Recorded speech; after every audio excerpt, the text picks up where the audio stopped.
Kaseng Meghalaya Citizens for Peace and Justice balailam dakakong Anjela rangat haka apu pratare unai weng kilapan pau baka Jylla kabalamat ya kasau kasian ha kini gisngi bladam nagadau jong ka Jingjia set yap kisanut kitrais nong Meghalaya ha kiplut Assam kade banyo no shen ya ka jingsuk baka jingsong shangan kane kaseng kabalami Hadien baka Jylla kalamat ya ka jinghuri hura kabakan thop ya ki khon nyautrap badru ya ki wei kinong song shnong ka Meghalaya kadan ka jingthmu bante song ya kinong song shnong ka Jylla khnang ba on omdan ka jingsong thu bakala Hadien jongki bat ki aka kinyai be ya renti kumbalong hakipor ki bladem habaklan hangni ke jingelang upastor ke soibor pertu ulong ba usong sorong monong ba ude ukhasi bat ya ki hok jong ubaro layada da ka khanet ka banrio jong kriti sanchar kari India ulong ba kani ka hok ka ba uyo na kriti sanchar kari India kamte pat ban perlong yo u ba un penong kambakla ya kani ka hok ka jong u da ka ba kani ya ka hok jong kiwei ulong ba kani ka jing thmu jong ga jingelang menta ka long ban simnut ya baro ka jing ai jingmut ban te biang sachisin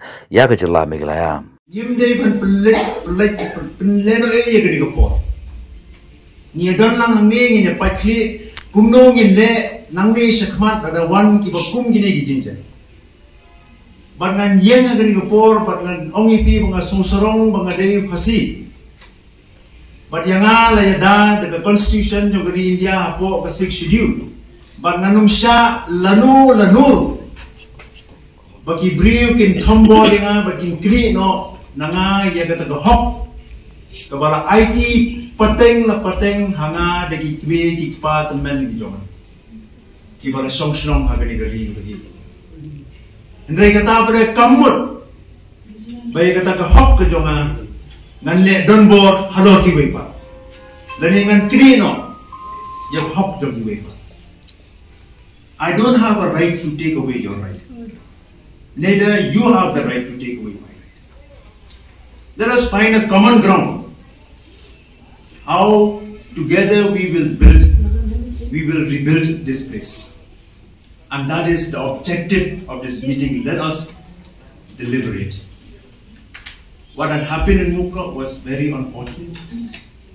And let us pay our utmost respect to those people who have lost their lives by finding a solution, by finding a way forward. We can, like Angela rightly pointed out in her social media post, we are losers. I don't gain anything by beating someone who just walked the street. Rather, I should engage with my stranger. Why can't we engage with each other? Sort out our differences in a democratic way.